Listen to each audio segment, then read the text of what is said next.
So today I'm going to talk a little bit about how I handle flaky people, whether they're old friends or new friends.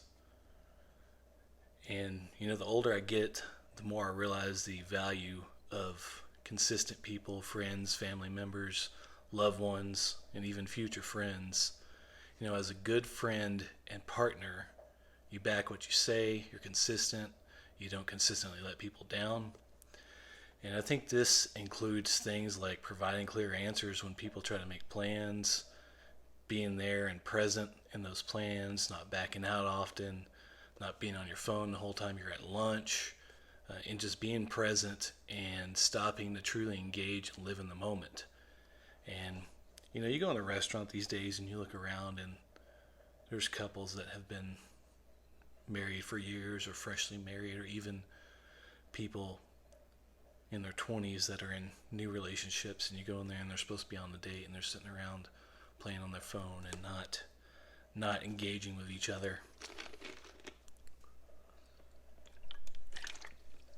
And it seems like this social epidemic to me. And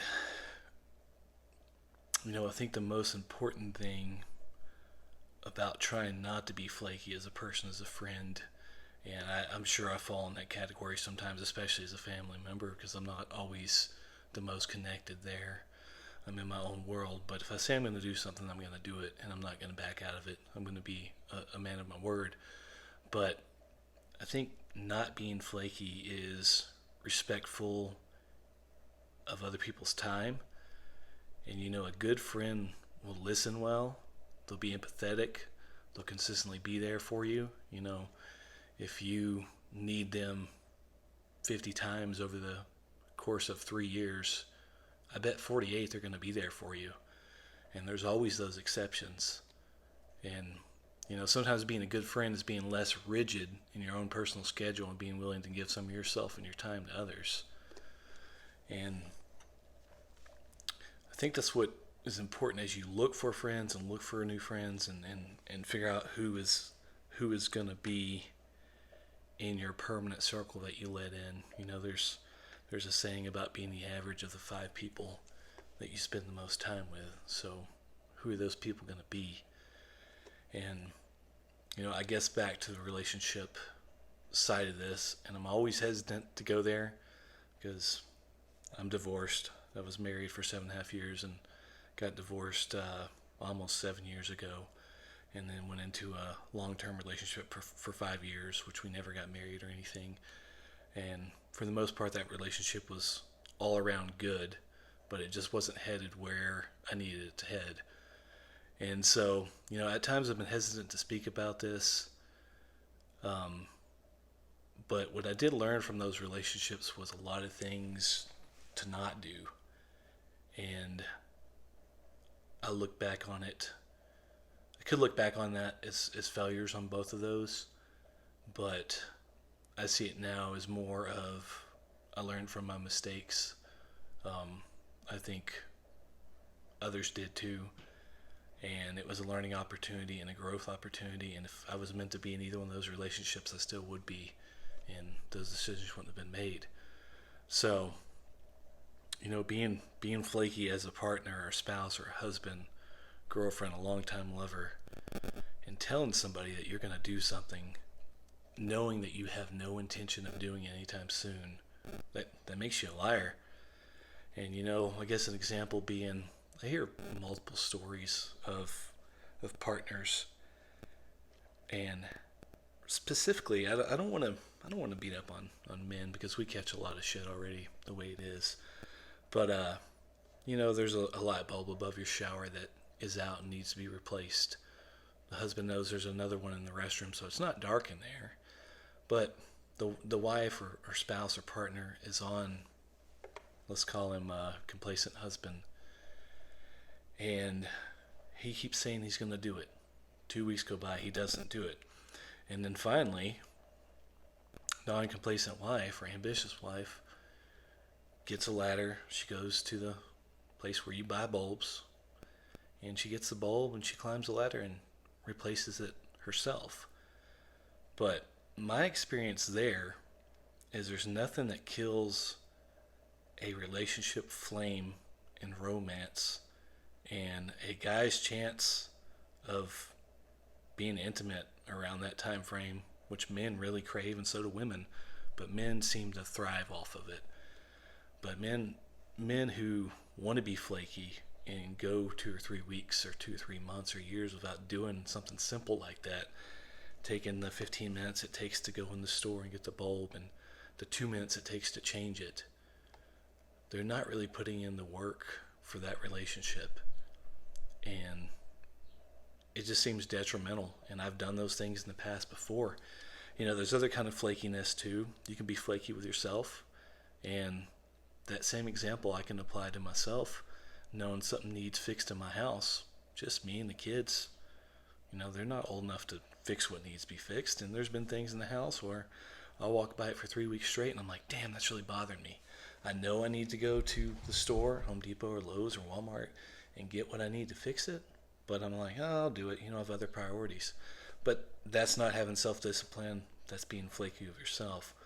So even knowing the backyard needs cleaned up so that with spring coming, we can get out there and enjoy that. And I could spend an hour and a half or 2 hours out there, get it cleaned up. And just something that's being put off, I'm being flaky with myself. I guess the last example, and probably the worst type of flakiness a person can have, is being flaky with your kids. Telling your kids, hey, we're going to go do this, we're going to have movie night on Wednesday night, and then something constantly comes up. No, I got too much to do, I got to do this, we can't do movie night. Good parents are consistent and they follow through. There's the occasional exception, like I said earlier, but if it happens day after day and week after week, your kids are going to lose faith in you, they're going to lose trust, and it could potentially impact their confidence and ambition later on down the road. So I guess my recently adopted philosophy here is, if you're really having to put a whole lot more work into something that's not parenting, and you're trying to keep a relationship going with a friend or a girlfriend, and you're putting in twice the work as the other person, you may want to reconsider that relationship. You don't have to stay in it. You don't have to keep those people in your circle, and it doesn't mean that you're rude to them or you crap on them. You get your distance, and sometimes there's that distance that creates tension. And I read one time in a relationship book, if you imagine two people and a string attached to them, if that person's always right there and within reach of the other person, they're slacking that rope and they can reach out and touch them. But if you're having relationship issues and you need to create more tension, and you get that rope to where it's almost in tug of war mode, and that person can't just reach out and touch you and grab you and get what they need out of you, it may create a healthy tension, and you may be able to rebuild that friendship. They may walk towards you instead of you always walking towards them. And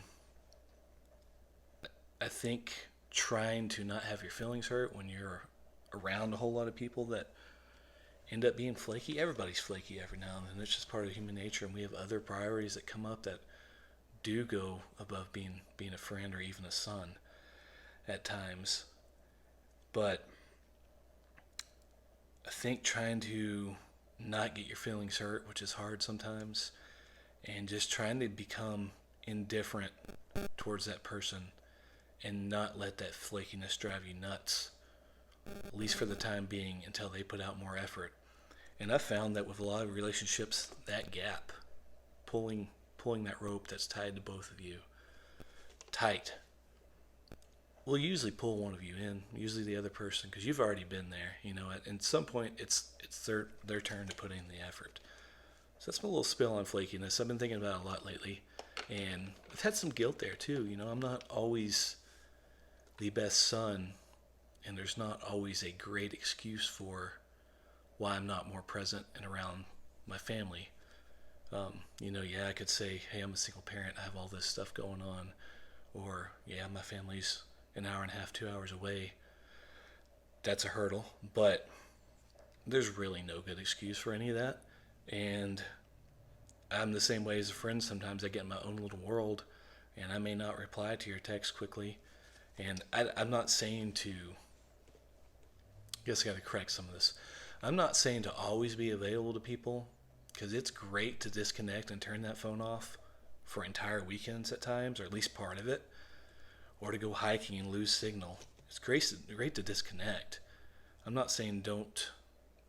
I'm not saying to completely just be tied and tethered to your phone like many of us are too often, myself included. But create some space. You know, if somebody really needs to get a hold of you, they're probably going to call you. Keep your phone on silent. Turn your notifications off as far as text. You can see somebody calls, or you check your text at your own convenience. That's another thing too. Is I'm sitting around making plans, and I find myself looking at that phone a lot. And I'll turn off notifications sometimes because I'm just stressing about, hey, we've got plans coming up. Is this person going to text me back? And it's just what society has created, and everything's so easily accessible at our fingertips that we have zero patience nowadays as humans. So we can get on our phone and look up any source of information and Google anything. We don't have to dig in a book. We've all become experts in so many things now. And having that information and everybody so available there within one text away is tough socially. And I think my friend and I were talking about earlier today. Cell phone is a source of stress in a lot of people's life, whether you're spending too much time on social media scrolling and you look up and you spent 2 hours looking at pretty much bullshit, or again going back to just waiting for somebody to text you back, just getting away from that mindset and letting things play out. You know, used to we'd make plans 2 weeks ahead of time. Hey, I'm going to meet you here for dinner at 5:30 on April 15th. You had a landline, so maybe you talked to that person a little bit between, you know, that 2 week period, just touch base with them, but you weren't texting them all the time and making sure, hey, you going to be there? Hey, this person hasn't texted me. Are we still doing this? You know, it creates a lot of unnecessary stress and tension, and maybe there are people who truly are that have their stuff figured out well enough to not sit around and sometimes wait for a text. But as anybody who has a little bit of nervousness and anxiety, like I do, sometimes that stuff will just drive me nuts unless I just turn it off, which I'm getting better at as well. So that's my spill on flakiness and going to become indifferent and put some tension in those relationships and see where they go. Sometimes you put enough tension in that relationship and the rope breaks and you vanish, you know. Sometimes it's not worth putting the work into with it being one-sided.